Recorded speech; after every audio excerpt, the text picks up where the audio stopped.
everyone, welcome back to my channel. Today I am doing my review of An Enchantment of Ravens by Margaret Rogerson. This book follows a woman who lives in a world where fae are a thing. They are real, everyone knows that they are real, and they kind of traverse between their world and the human world as they like. And the key thing that fae can't do is they can't do any sort of crafting, is what they call it. So things like painting, writing, cooking, they can't do any of that themselves, any kind of creative activity or outlet. And so they rely on humans for all of those kind of luxuries that they seek. So this main character that we follow is a painter, and so she is tasked with painting the Autumn Prince's portrait, and she accidentally paints his eyes with a very human sorrow and gets in trouble for it and ends up getting taken into the fae world with this Autumn Prince to be punished for her crime. So that is the synopsis of the book and what I want to leave it off at. Overall, I gave this book a 4 out of 5 stars. I really enjoyed it, and I'm so glad I did because I know this has mixed reviews. Some people love it, some people find it very mediocre, and I'm kind of in the middle. I didn't absolutely love it. I didn't find it flawless. It's not one of my new favorites, but it by no means is mediocre. I think it definitely shines in terms of young adult fantasies I've read and really stands out from the crowd. And that's probably because of the writing and the characters. The writing style in this book is gorgeous. And I read it during the fall, and I highly recommend you do the same. The scenery that the author paints is gorgeous, and the way she uses her words is so beautiful. And I don't usually like flowery writing, but this was not overly flowery to the point where it was like obnoxious or like took you out of the story. It was just really well done. The next thing I absolutely loved about this book was the characters.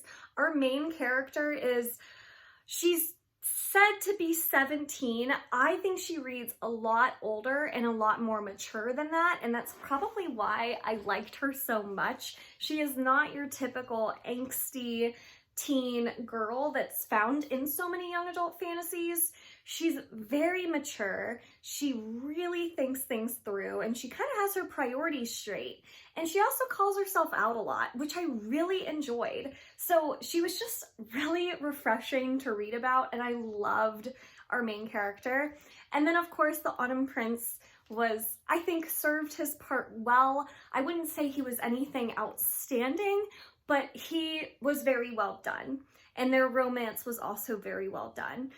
It was a little bit insta-lovey, but it was done in a way where their love wasn't the source of the conflict, which is, I think, when it bothers me. Like, I think romances in young adult fantasies tend to bother me when they are the source of the drama, because the couple is miscommunicating or they misinterpreted something. I don't like that, and I find it a lot in young adult. But this romance, it did cause drama, but it wasn't the romance itself. It wasn't them two fighting or anything like that. It was just a wonderful, fluffy romance. It reminded me a lot of the romance in Strange the Dreamer, which I also really enjoyed. So I would say that this is very romance heavy, but it's done in a way that it's not angsty or cringy. It's just cute and fluffy, and I loved it. The other thing that I'm going to talk about that I really, really enjoyed in this book is the theme. The theme in this book and just kind of what it's trying to say reminded me a lot of The Giver. And it's weird that it's like the same theme that was in The Giver, but told in a young adult fantasy that has like fae. The reason I say that is because the fae, they live forever, but they don't feel human emotion. And our main character, she kind of wrestles with that idea of like, would I ever want to give that up? Would I ever want to be fae and live forever, but give up my painting and my emotion. And it's just a fascinating theme to portray through this kind of story. And I loved that. I loved that they put the emphasis on the importance of being human and how it's so special to be human and feel those emotions. So I really enjoyed this book overall. I will say it's a very short read, as you can see. I think it's probably, 350 pages maybe, which is very short for a fantasy book. So it did fly by a little too quickly. I would have loved to have seen more development of the world and their romance. My favorite scenes were them traveling through the Fae world and it was just them two. And I loved those scenes.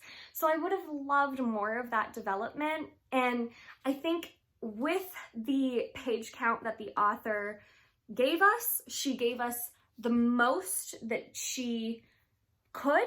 I can't imagine doing any better with this page count than she did.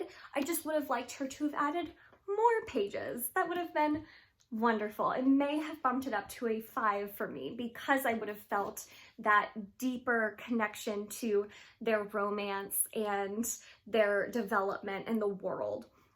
So it would have been nice to have been lost in this world for a little bit longer than I was. And that's, I think, why I gave it the 4, because it just wasn't quite long enough to leave a huge impact on me. So overall, I really, truly recommend this for fans of Strange the Dreamer. It reminded me so much of Strange the Dreamer. And then if you like any Fae stories in general, like A Court of Thorns and Roses, I think you would really enjoy this book. Just don't expect it to kind of be this life-changing story. Go in with expectations that it's just going to be this sweet, really well-written, cute, fluffy romance of a story. And I think you'll come out really happy with it. So I think people who go in with these really high expectations tend to be disappointed the most. So temper your expectations, and I think you'll be really pleasantly surprised. That is my pretty short and sweet review of An Enchantment of Ravens. With a book this small, I don't feel like I can say too much because I don't want to spoil anything. So I really enjoyed it. 4 out of 5 stars. Highly recommend. What did you think of this story? Have you read it? What did you rate it? I would love to know, so leave your comments down below. Thank you so much for watching this video. If you enjoyed it, make sure to give it a thumbs up and subscribe. I release new videos every Monday, Wednesday, and Friday. And until next time, bye!